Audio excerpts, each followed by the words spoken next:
Everybody seems to have retreated back to the back of the room, which is fine. But Andrea and that last panel were great, and so I think we should try to keep that same level of energy up.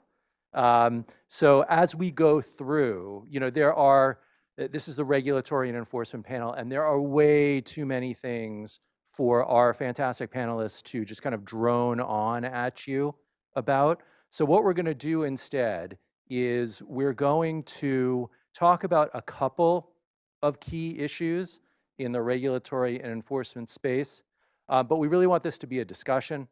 I encourage the panelists to kind of crosstalk across each other, but I know there have got to be questions. Each panel has touched on regulatory and enforcement issues. The last panel, we were talking about regulatory and enforcement issues. So I really encourage all of you, if you have a question, please raise your hand, ask it. Otherwise, I'll have to start making up questions at the end. Who knows what I will say. So anyway, so I'm Alan Cohn. I'm the co-chair of the blockchain and cryptocurrency practice at Steptoe & Johnson. I came to Steptoe & Johnson from the Department of Homeland Security, where I was for about 9 years, and then first encountered cryptocurrency back then. And to borrow my colleague Jason Weinstein's line, largely as an instrumentality of crime, but saw the bigger perspective and have been practicing in this space ever since. And so, like I said, it's too much for us to focus on everything that's going on right now. Sometimes that's, you would think it's good there's only a couple things going on, but I actually think the more that's going on, the more chance of clarity we actually get. So we're in a point where there's enough up in the air where we might actually get some clarity on different things. We're going to focus on the US regulatory and enforcement landscape. All of us are US attorneys, and so we're going to put aside the discussions of MiCA or MiFID or the regulatory regimes in Korea or Japan and some of the interesting enforcement activity that's going on in those places and the differences in enforcement in the EU and elsewhere, and just focus on the US. And it's interesting, I think that one of the things that always strikes me when we think about this space is that when we think about technology development and regulation, the post-war period, post-World War II period was full of government innovations coming out, or technological innovations coming out of government labs. Military, civilian, government labs, and government had a lot of time to think about how to regulate technology before it commercialized. For the last 20, 30 years, that just hasn't been the case. And this space in particular has been a good example where regulators have really been trying to catch up to innovations, to technological, operational governance innovations. And it's difficult for everybody in the space. So we have a great panel to talk to you about this. Just by way of brief introduction, all the way opposite me is Carol Van Cleef from partner Bradley Arendt, one of the early attorneys in this space, deeply knowledgeable, been through the wars, great fonts of information, and is going to talk to us about kind of the general landscape. Gary Weinstein is next to her, the Chief Regulatory Officer at the Electric Coin Company, which all of you know of as the kind of DevCo and supporter of Zcash. And we'll talk about some of the privacy and privacy-enhancing technology issues going on right now. Gabriel Benincasa, partner in Holland & Knight, former SEC Chief Risk Officer. I'm going to start out with a little discussion about what's going on in Congress right now. But every discussion about regulatory and enforcement issues in this space quickly brings us to securities law issues. So I'm sure Gabe will be someone you'll want to ask some questions of. And then finally, Jason Weinstein, who's my colleague and co-founder and co-chair of the blockchain and digital currency practice at Steptoe, also chairs the Blockchain Alliance, nonprofit organization whose purpose is to bring industry and government together to talk about fighting criminality in blockchain. Former official at the Department of Justice, former federal prosecutor, and we're going to talk a bit about some of the enforcement, investigation enforcement activities. So with that as an overview, let me pass over to Carol to kick our discussion off.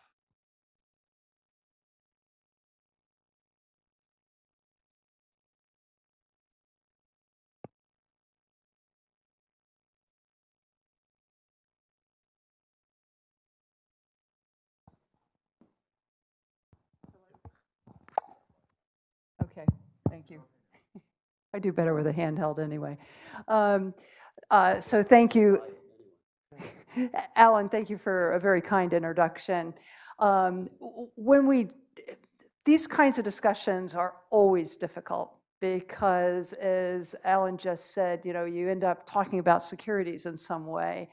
But the problem we've got is we've got a lot of different issues that are out on the table.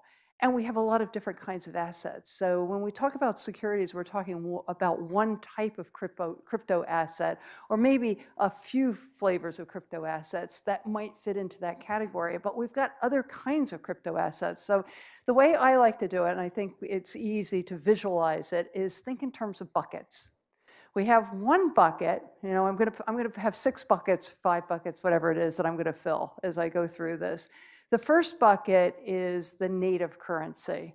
That's really one that's reserved for Bitcoin and, I don't know, couple dozen of maybe a few more, where the cryptocurrency, the crypto asset is an outgrowth of the blockchain, the technology, the algorithm, whatever the methodology is for creating the crypto.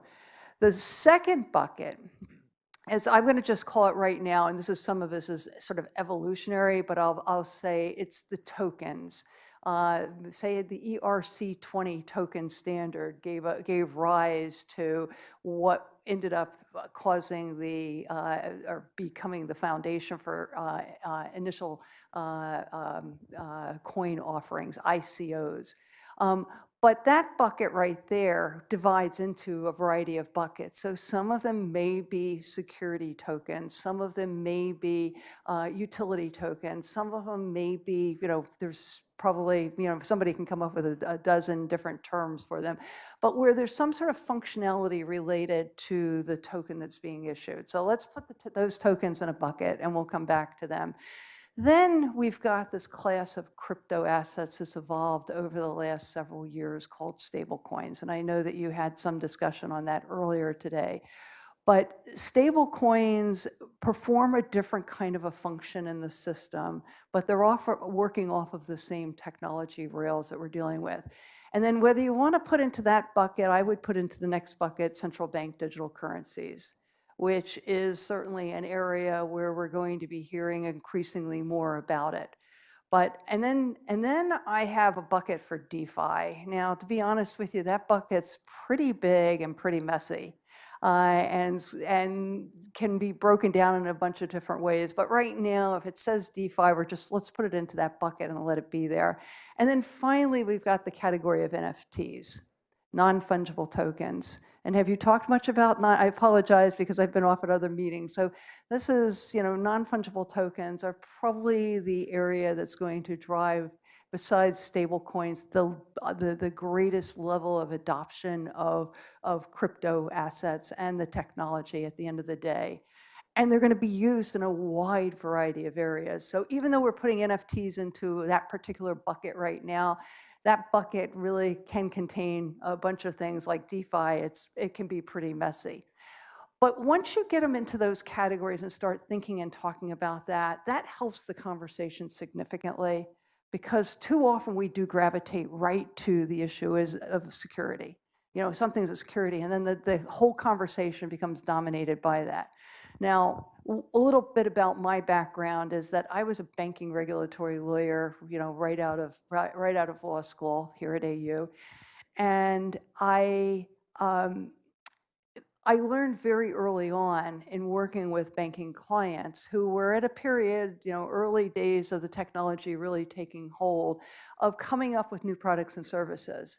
And so we always looked for an analogy of something else. It was always better to go into a regulator talking about something that looked like something that had happened before, and maybe we push it another step along the way. But to walk right into a regulator and say, give us approval for something, or let us do this, or don't get angry if we do this because it's brand new and never been done before, doesn't usually fly, especially in Washington. So when I got into crypto, and I sort of got in through a back door of dealing with a gold-backed digital currency system that ended up getting prosecuted by the US government in 2008.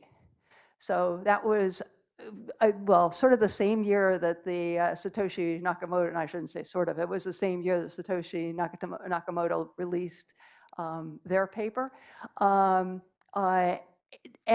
But what was interesting, there was so much to learn from that case, and still much to learn from it. And one of the things that the government at the time was pushing for was, first of all, they wanted to send the founders of the system to jail. Part of it was they were using terminology nobody had ever heard about. You know, what's a crypto exchange today? We all sort of know, Coinbase immediately comes to mind, right? They were talking about digital currency exchanges, and they were talking about concepts that now we take for granted that nobody had ever heard about before. And it was just this mystery world. And it was very difficult to have a conversation. Now, I wasn't involved with them. I was hired on the backside of the federal prosecution. I should have said that from the beginning.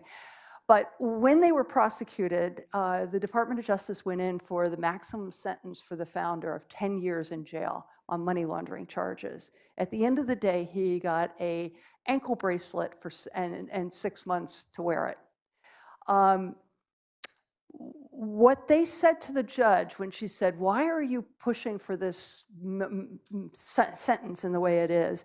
The judge said, "Because we need to set out a set of rules, a new roadmap for this wild, wild west of digital currencies and what it means for international remittances." So in 2008, we had a foundation that was laid, and we had actually a roadmap for regulation. So needless to say, when I got into the crypto world and started really going to the crypto conferences, my first one was in 2013, and I got up and said what I had to say about regulation, I sort of got booed out of the room. And I was disinvited to conferences subsequently because of what I was telling people when I got up and said, I don't care whether you're a money service business or not, that's, you know, sort of overlays some of these buckets. You still have federal criminal statutes to be worried about.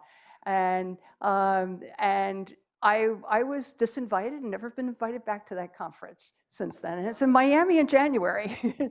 So that's enough of a background, and we can come back and talk about other issues. So there you go. So you have buckets. We can think about those buckets, right? Of course, but the problem is that native protocol tokens or governance tokens for DeFi or tokens that run on top of protocols like ERC20 tokens or SPL tokens, none of those have any legal foundation, right? None of them are defined in law. None of them, especially in the U.S., those terms are not kind of almost relevant to U.S. law. Instead, we've been subjected to analysis of, as we've been talked about in the different panels, the Howey test, the Gary Plastics test, the concept of the managed investment scheme, or the investment contract.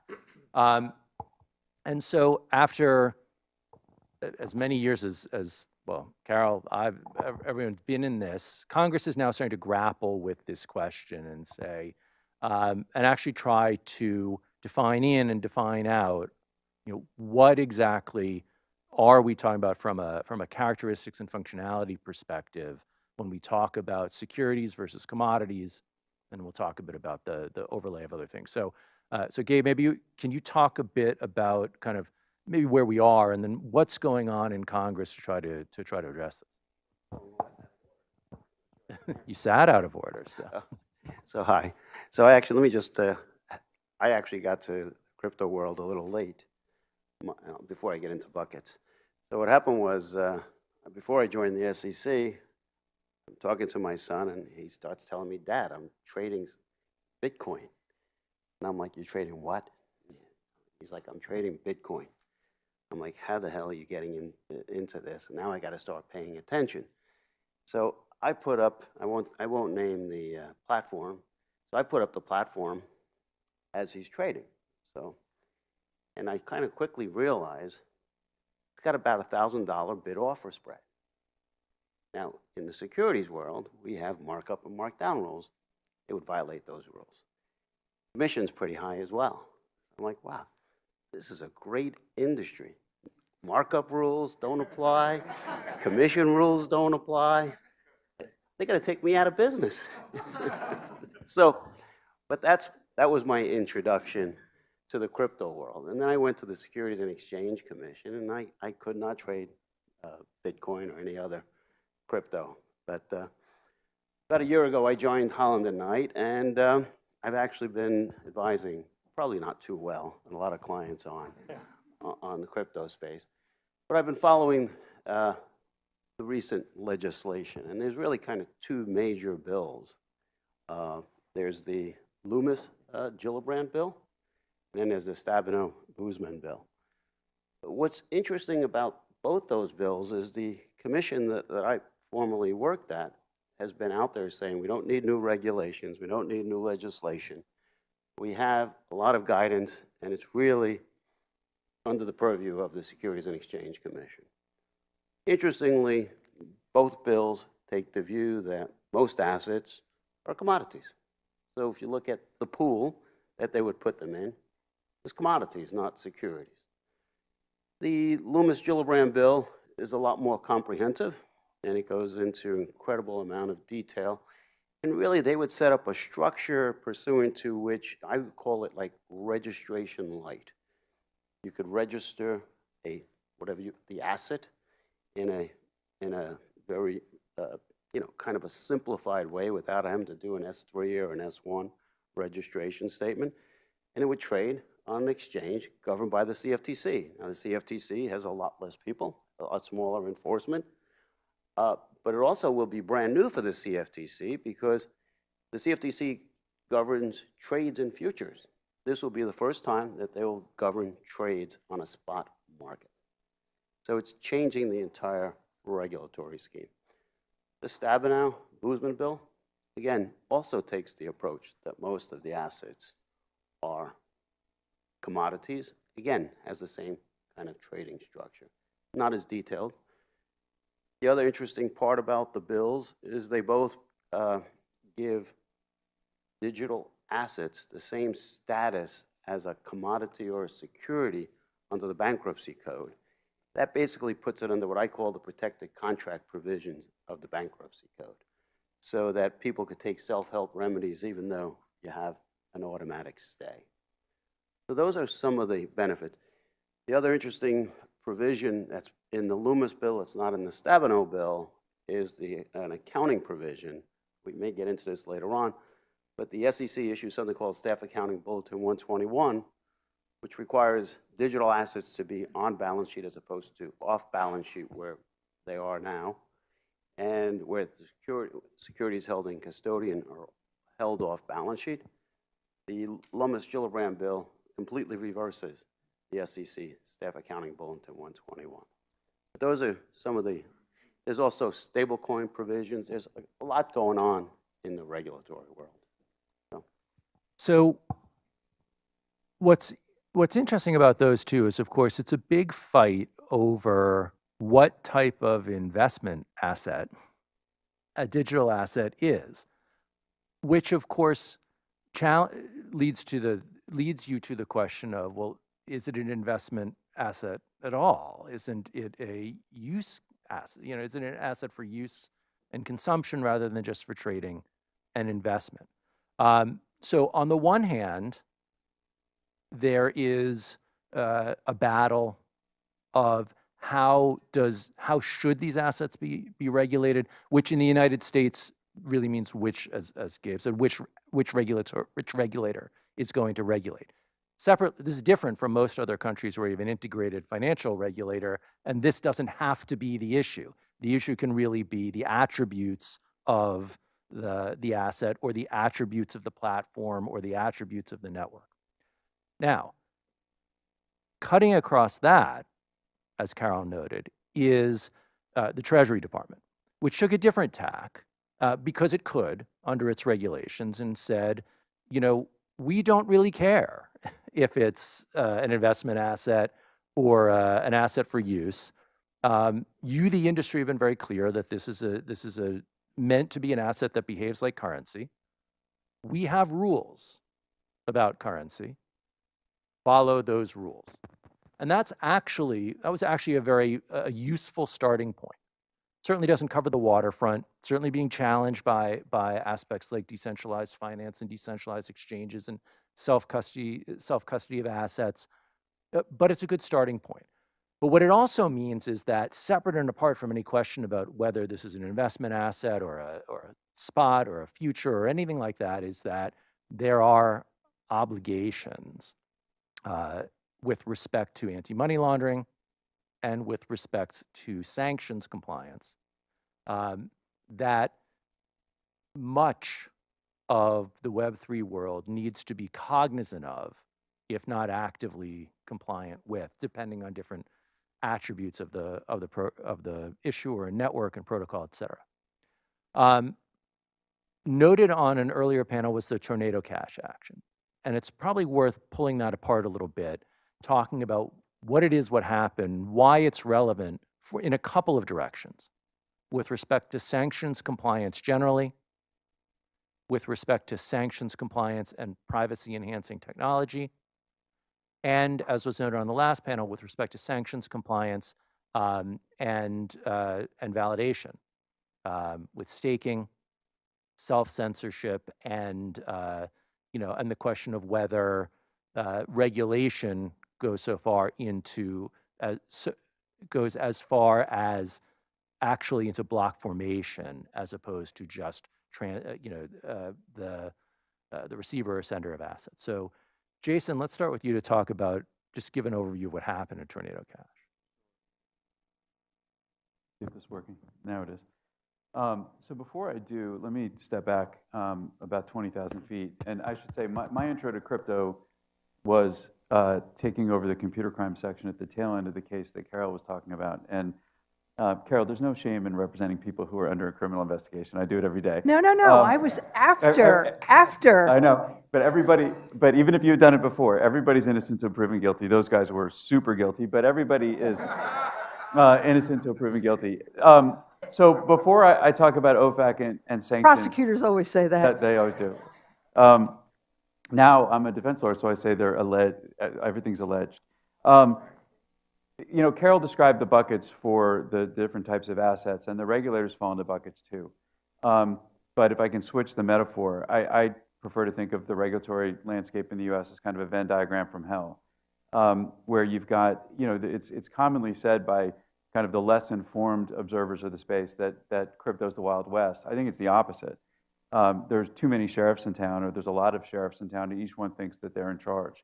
And what this creates is a dynamic where companies that want to color inside the lines don't know where the lines are. And they've got an agency like FinCEN that tells them where they believe the lines are, at least for the things that are within their jurisdiction, and then otherwise they're reading speeches and in between the lines of congressional testimony to try to figure out what some of the other agencies think.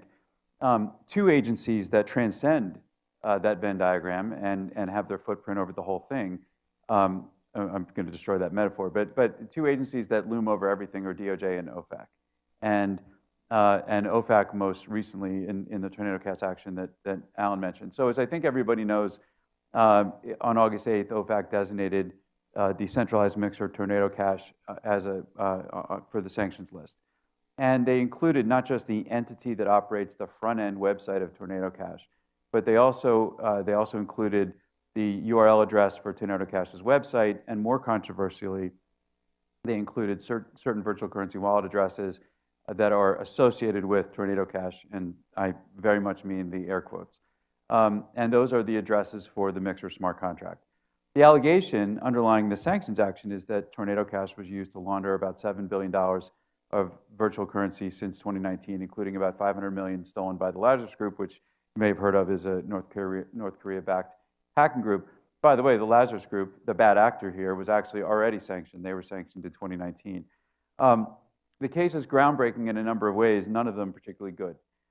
It's the first time that OFAC has sanctioned an on-chain decentralized protocol, as opposed to a discernible individual or entity whose action they can cause to change.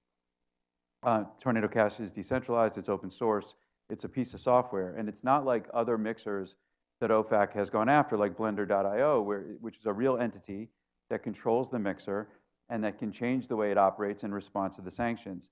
The entity that launched Tornado Cash, which presumably is the same entity that operates the website, but I don't know if others do, but. And the Twitter account. And the Twitter account, right. Although that may just have been reducing Twitter accounts may just be a contribution to society. But the entity that launched Tornado Cash has no control over the smart contract. They can't control how it works. They can't control who uses it. They can't decide which customers to take and which customers to reject. And in response to this, entities in our ecosystem took a number of actions. Some exchanges blocked accounts that were previously interacting with Tornado Cash addresses. GitHub went so far as to suspend Tornado Cash's account and that of its founder. There were these dusting transactions you may have heard about where some folks who, either as a form of protest or as an object lesson in the futility of all this, sent small amounts of crypto from wallet addresses associated with Tornado Cash to Jimmy Fallon, to Dave Chappelle, to a number of other companies to make some sort of stupid point. And more significantly, it raised a lot of substantial statutory and constitutional and policy questions that have been highlighted really quite nicely by Coin Center, by EFF, and by some other groups. Fundamentally, they're arguing that OFAC exceeded its statutory authority because its authority is to sanction persons or entities, and this is neither. It's a piece of software.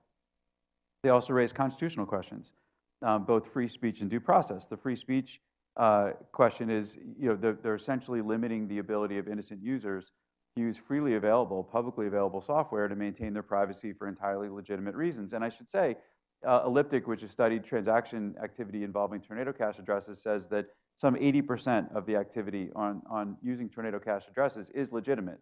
And as Gary, no relation, but always happy to have another Weinstein in the space, we'll talk about, privacy is legitimate. It is not sinister. And privacy is normal. And this is a lot of the activity that's prescribed here now was legitimate activity, and you're limiting the ability of people to interact with software. The due process issue relates primarily to the fact that there were users, innocent users, using Tornado Cash addresses and using the mixer for legitimate purposes on August 8th when the action was taken, who all of a sudden had no access to their funds and could not interact with those addresses to get their funds back without in turn violating sanctions. But the policy questions were just as significant as the statutory and constitutional ones. It seems antithetical, at least to me, to the typical US government statements you hear from DOJ, from Treasury, from every agency with any equities in this space, that we don't regulate technology. We regulate illicit uses of the technology. It's hard to square that with this action. And one of the privacy groups, I can't remember which, but it was a terrific analogy, compared it to sanctioning the protocol used to send emails in the early days of the internet because email was being used by criminals or by cyber criminals or used for phishing. Now, yesterday, you may have seen OFAC release some FAQs to try to address some of these concerns. And credit to two of our colleagues, Evan Abrams and Dave Stetson, who's an OFAC alum, for some of these observations. OFAC drew a distinction between the open source code and transactions with Tornado Cash, apparently attempting to push back on the First Amendment concerns. So they have assured us you can look at the code, you can publish the code, you can copy the code, you can talk about the code, you can teach about the code, and you can include the code in a textbook. That's all reassuring to know the First Amendment still applies. But I don't think anyone was seriously suggesting that they were prescribing that activity. With regard to the dusting transactions, they didn't go so far as to say you're not required to freeze the dusting, what you receive in the dusting transactions, but they did say that they're not going to make a priority of enforcing the failure to report those transactions. And then finally, for people who are unable to get their crypto to deal with the due process concern, they said that those folks can apply for what's called a specific license, which is a license to engage in a specific transaction that OFAC has to bless in advance in order to get your crypto back. There was some hope that OFAC would give a general license, which is, as the name implies, kind of broader authority to continue to engage with Tornado Cash, but they did not do that. And so they're trying to reassure people that they can get their crypto back if they go through the process, which is not a simple process. The big picture takeaways, and I think of greatest relevance to our discussion today, is OFAC's not backing down from the assertion that it has the legal authority to engage in enforcement against smart contracts. And fundamentally, they're continuing to commingle the concept of the entity that launched Tornado Cash with the smart contracts that allow it to operate. And and there's already a legal challenge. You may have seen that Coinbase is underwriting a lawsuit by 6 users challenging the action on some of the grounds that I've been discussing. But what it tells us is that regulators like to hold people accountable, and they're uncomfortable in a world in which they can't find that person. And so that applies to the entire DeFi space.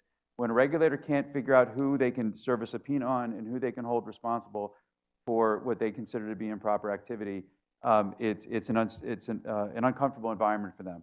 And while they previously have not issued any guidance related to DeFi, OFAC's action here, I think, lays down a pretty important marker. It makes clear that OFAC is going to target projects or protocols that are engaged in what they consider to be illicit activity, regardless of the degree of decentralization. And that means that developers of decentralized protocols have to think about sanctions enforcement more than ever before. And that's especially concerning because OFAC, it's always hard to fight City Hall. It's probably hardest to fight City Hall when City Hall is OFAC, because you don't get to fight them until after the fact, after the action is taken that has harmed your business or put your business in jeopardy. It's a more opaque process than other agencies, and criminal violations often can follow. If there's a willful violation of a sanction, that could be a crime, and so you could be dealing with OFAC and DOJ at the same time. So bottom line is we have a long way to go to educate regulators about the fact that you can have an environment where innovation can thrive and you can have decentralized finance, and the US can be an engine of economic growth, and you can protect consumers and public safety at the same time. But that requires a degree of engagement that was certainly not present here. So can I come in with a different side of this? Because as soon as I saw that release come out on that Monday morning,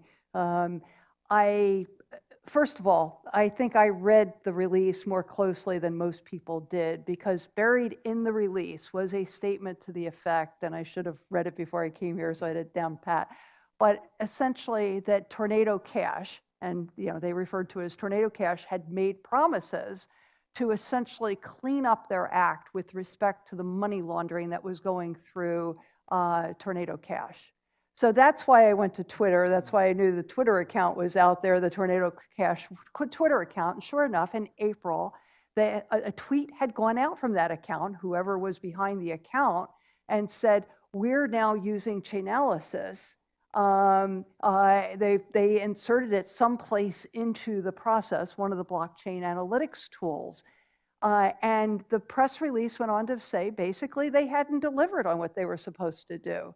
So we had it was, yes, definitely an extraordinary act. But again, when you layer onto this, does it make any difference to you that this was a major vehicle for helping move money that was, or value, that was acquired by the North Koreans in connection with ransomware attacks that are costly, that have been affecting US citizens and so on?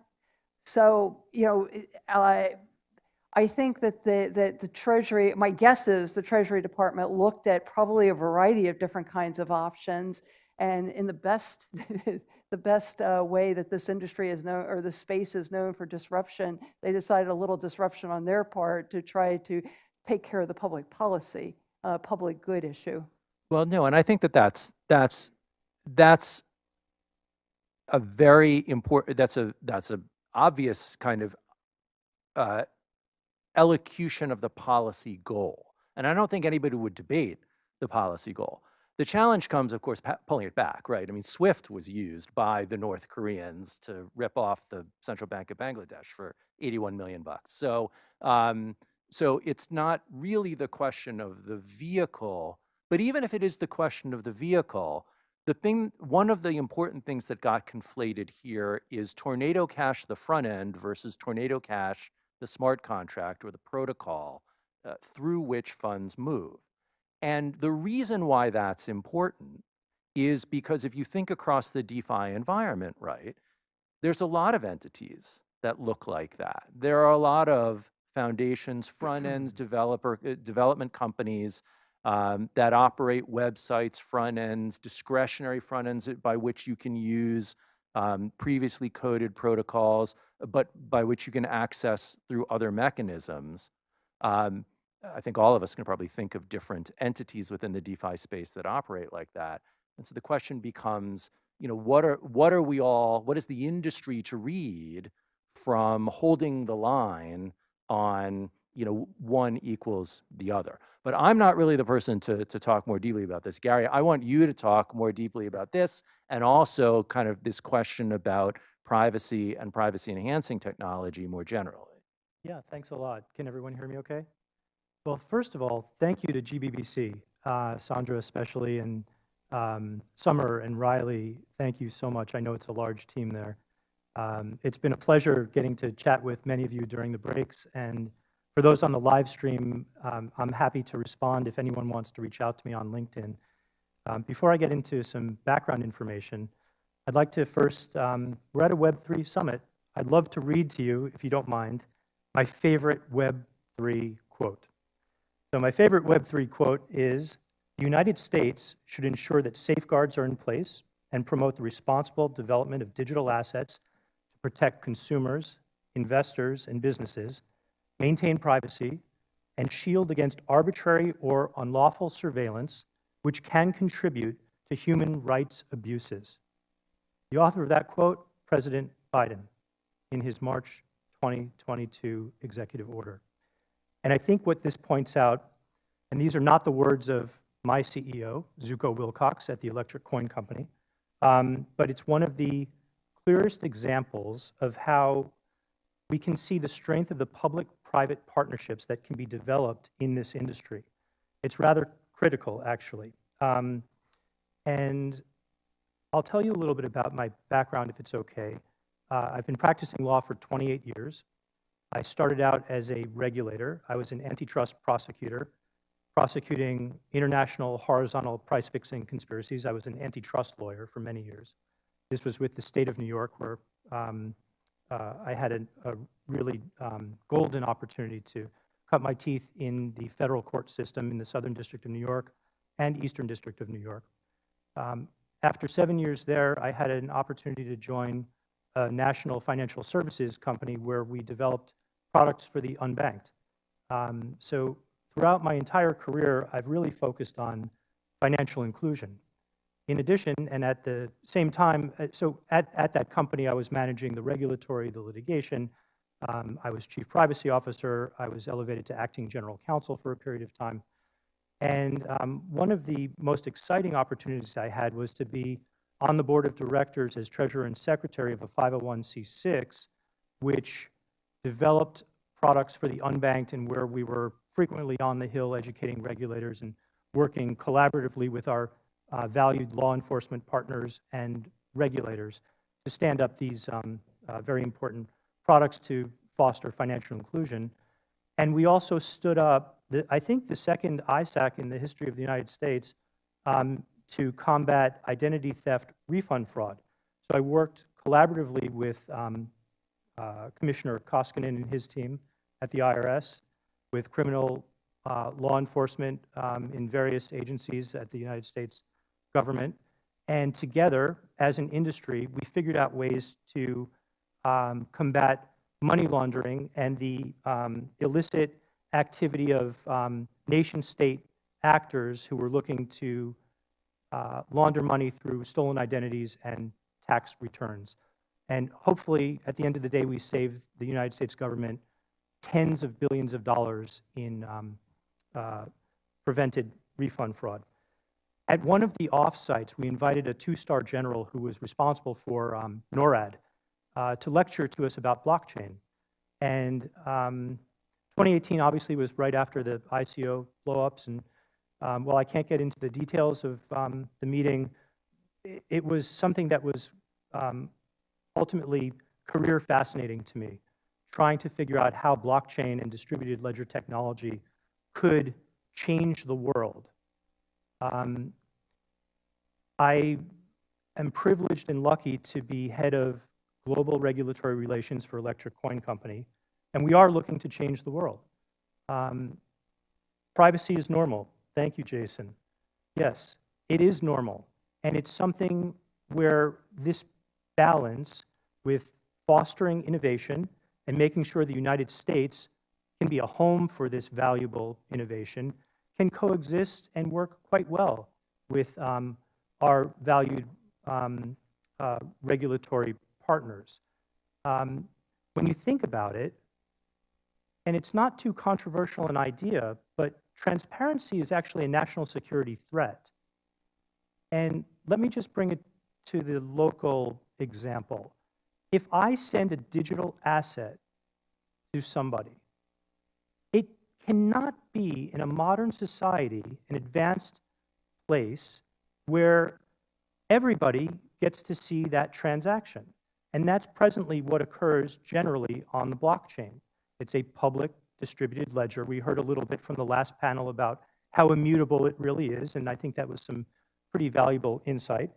But my mayor, my employer, my friends, my family should not be able to, with the push of a few buttons, plug in my NFT Ethereum address, or perhaps the Bitcoin address that I use to send that digital asset, and see my balances. If I'm proud of an NFT and I publish that or attribute it to me in some way on social media, people shouldn't be able to see that I also own Gala, for example. It just cannot be how modern society works. Competitors, when they are purchasing resources for their company on the blockchain, and that will happen, it's already happening, they should not have to reveal to other competitors in the space what they're doing. They need to be the industry leader and compete. Again, getting back to solid antitrust principles as well, in terms of competition actually benefiting consumers at the end of the day. So what does Electric Coin Company do, and how do we contribute to this international conversation about privacy is normal? Well, we created and support Zcash in an open source way, a protocol that solves this privacy dilemma. We facilitate a privacy-preserving cryptocurrency. It's referred to as ZEC, Z-E-C, for anonymous value transfer using something that we sometimes refer to as moon math, but we can talk about it as zero-knowledge cryptography. And the protocol facilitates options for transactions to be either shielded, and that's also referred to as anonymous, or transparent, which is visible, on the Zcash blockchain. And it's really, if you think about it, the consent of the individual. I might want to, for very good reasons, send a digital asset to an individual where I want it to be transparent. Maybe I'm contributing to an organization where it's valuable or needed or required that that digital asset transfer be transparent. But maybe, just maybe, I'm in a state where I am purchasing a medication where it is now illegal to purchase that medication. And perhaps at the time that I did it, it wasn't illegal. And that's something that's really important to remember. All of the activity, all the data that we are leaking on these publicly distributed ledgers might be fine now in this country. It's not in a lot of countries. But there may come a time when the state in the United States that we live in decides, oh, that activity is now illegal. And all of this sort of future jeopardy that we're putting ourselves in really needs to be thought through. And I think the last panel did a tremendous job talking about how even governments, and I had this issue working in government, it's very, very hard to keep our servers and our databases secure, and they're hacked all the time. So when we think about developing CBDCs, for example, are we really, with that level of transparency, putting our national security interests at risk? And because our platform and what we contribute to is open source, people are free to take our technology and go do grand things with it. At the end of the day, if it's not Electric Coin Company and Zcash that's successful, and it's some other use case on some other blockchain, that's great. We are a public charity in that sense. It is our mission to contribute to the social good, And if at the end of the day that is the social good, that our technology with our zero knowledge proof cryptography allows for these grand use cases to be realized, then I think we would have and will have accomplished our mission. A little walk through some of the current some of the ways of thinking about the regulatory environment, some of the current enforcement actions. Way more that we can talk about. However, I want to see what questions that you have for our panelists. Andrea.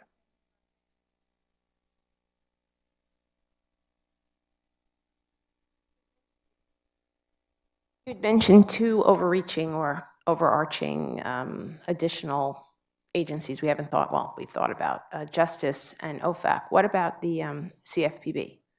Because we're all talking about protection of consumers and issues around that. So to me, that looms large. Just wondering what you think. Yeah, I can start with it at least, is that, first of all, CFPB has a limited charter in terms of what it can focus on. So it can't focus on securities and it can't focus on insurance. What it does focus on is financial services, financial institution products and services. So in some ways, to the extent that we're moving crypto assets into, buckets that are not those buckets, okay, not a bucket that's a financial institution product or a financial services product, it's not going to be subject to the CFPB jurisdiction. However, and this is something that's been lost significantly by the crypto space, is that the FTC, Federal Trade Commission, does have jurisdiction to protect consumers under Unfair and Deceptive Practices Acts. And I think that's where we're probably going to see the next major regulatory foray into crypto. There have been some minor cases in the past, but I think this is where the time is now where we're going to start to see more of that activity. Thank you. Now I turn it back on. Just to follow up on that. But just as the SEC hasn't seen a digital asset, every asset is basically security, it could be that the CFPB, it's about a matter of labeling, right? So they could see those crypto assets as within their jurisdiction. Right. Other comments? Pull back for a moment and think about it, because this is a question that I think, if we think about the way that the industry thinks about itself, sometimes gets lost. Whether it's the consumer financial product that the CFPB regulates, whether it's the retail product that the FTC regulates, the SEC has two policy goals, right? Investor protection, market integrity, right? But nowhere in there is consumer protection, user protection, the user who's not the investor, the user who's just a user. And so the question is, are regulators missing the third leg of the stool? And if you think about for those of you who've read The Pocketful of Quarters, No Action Letter, hidden in the incoming is that Pocketful of Quarters has two tokens. One that investors buy, accredited investors buy them, and they get a 15-cent scrape on every dollar of Ether that goes into their smart contract. And that's totally lawful because they are investors, so they can get a return on their investment. And then there's the company, the issuer, right? And they are regulated. That's a Reg D offering of the sale of that Q2 token because it is an exempt security.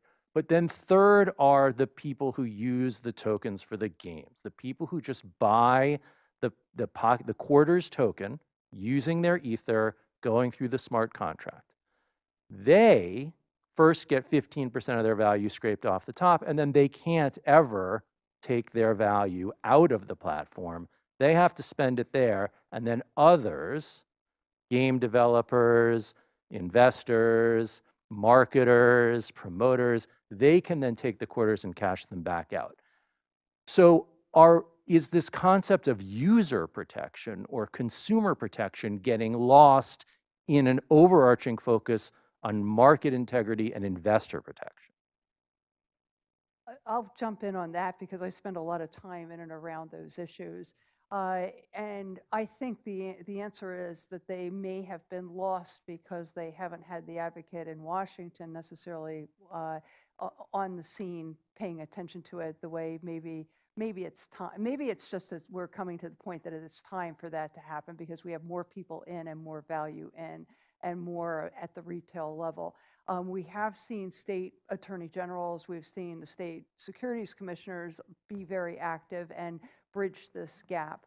I do think that, and I think, Andrea, maybe where you were coming from is if you're looking at DeFi, and I have to remember that's the world you're in now, is that DeFi almost by definition, lending, yield earning type of accounts that don't fit into securities could very well be CFPB value. But for the game token, that may be more likely to be in the FTC's jurisdiction. So I would argue that we've got the waterfront pretty well covered here. It's just whether the regulators are showing up and doing anything.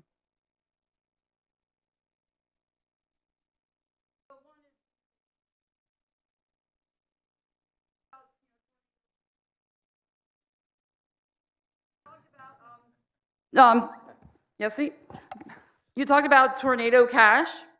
And so my question is, what's the answer, right? Where's the balance between privacy and national security? There's always that question. And so the government's not going to just say, okay, we're going to just roll over and go away. There's got to be some kind of solution proposed. And then I was just going to say that I think that there's been a lot of focus on the SEC and the CFTC. I like the 8 buckets, but you really have to have us rolling with the alphabet soup of regulators, and you need to be someone, there's not that many lawyers who, I have a little experience in everything, Carol probably does too, from working on the Hill on all the different issues. Then you just take this. Now sometimes it's, it's all how you structure the product, right? We have an entire financial services system almost now in the crypto universe. You can match most of the things that are going on happen today. Some of the things that are going on do not happen today because of reasons that we've decided that it's not safe and sound or, a variety of reasons. Some of the transactions are new and maybe agencies would be willing to approve a new product, right?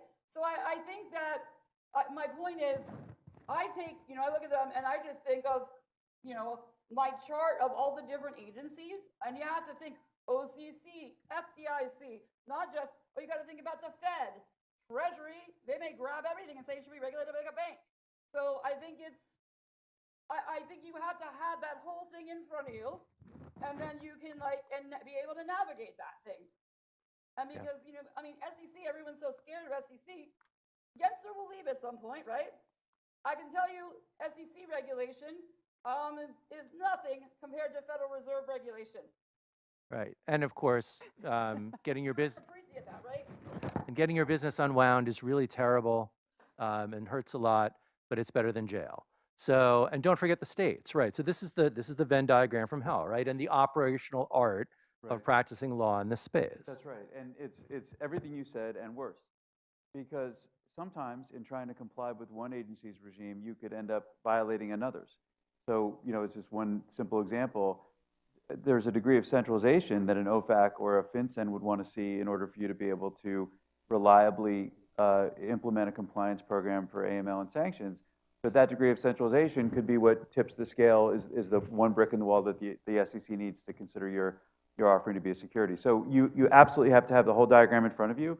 And what we tell clients all the time when they come in asking about one of those acronyms, one piece of the diagram, is we tell them you've got to actually look at the entire diagram to make sure that what you're doing is, creates the most reasonable approach to the risks that all those different agencies present. But the fact that you need a diagram of that complexity is part of the problem. Well, it is for most attorneys who only, they're very expert in their area, right? Oh, no, it's good for attorneys. It's only good for attorneys. It's good for attorneys. Right. You have to, what I've seen is from, ICO craze, all the talk to me, they were all diagnosable. Capital raise combined with sale of a service, right? But most of them was that, right? Yeah. Now it's if you have a client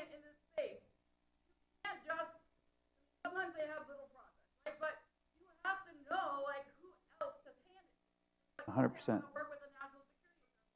No. Okay, now we're dealing with money transmission. Okay, I'm working with the. Okay, you have to be able to, and I think like at some law firms, not the bigger ones, the ability to do that is just not there. Or there are people who just say, I'm a blockchain attorney. That's right. And there's no blockchain attorney.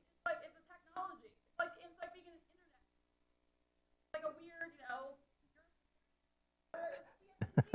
Right. That's 100% right. In And- fact, you know, So 10 years we ago, have a regulatory panel. This is a business school event, not a law school event, right? I just want to make sure that we're talking to the right audience, because I could definitely jump in on that question, and I fully understand that because I've definitely Right. made comments publicly on that before. Well, Yeah.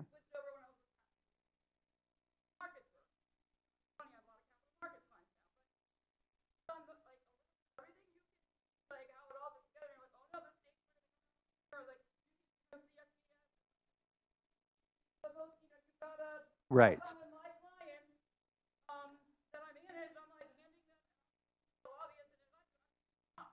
And that's the clients who can afford Right. to hire Paul Hastings or Steptoe or Holland and Knight or Bradley Aaron. I mean, it's becoming that it becomes the maze makes access to reasonable and and knowledgeable advice on how to navigate this thicket almost inaccessible. But I want to go back to your first question, which is so what's the answer? And is that even the question? Is the question, because this is something we used to debate at Homeland Security all the time, is there a fundamental tension between privacy and national security? Or is that a false tension? Do these things necessarily have to live in conjunction with one another?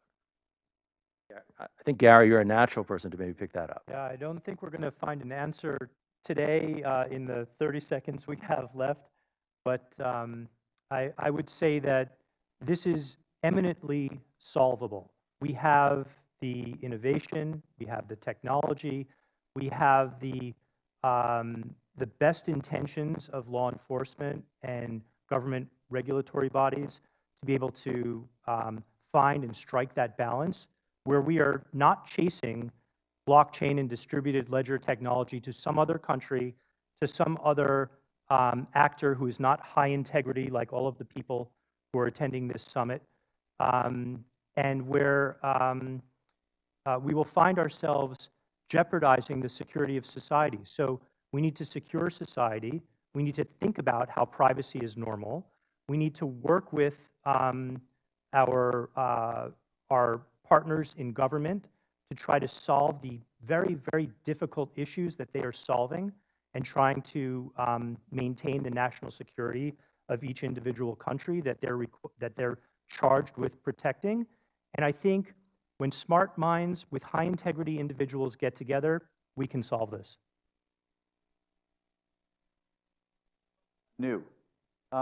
Every single time there's a leap forward in technology, law enforcement freaks out, especially if it's privacy enhancing, and the sky is falling, might as well shut down, turn in our badges and our guns, we're never going to solve another crime. And then they adapt. They typically, by working with industry, to find a solution that achieves public policy objectives, privacy objectives, and commercial objectives, and law enforcement objectives. That's how it's been done all the way back to the cell phone, the encrypted communication on the internet, WhatsApp, Signal, what have you. When I was at DOJ, I sat in so many of these meetings about what they used to call going dark that I occasionally would go dark myself. And the fact is those problems are solvable. Gary's 100% right. They're only solvable, though, if government and industry work together to solve them.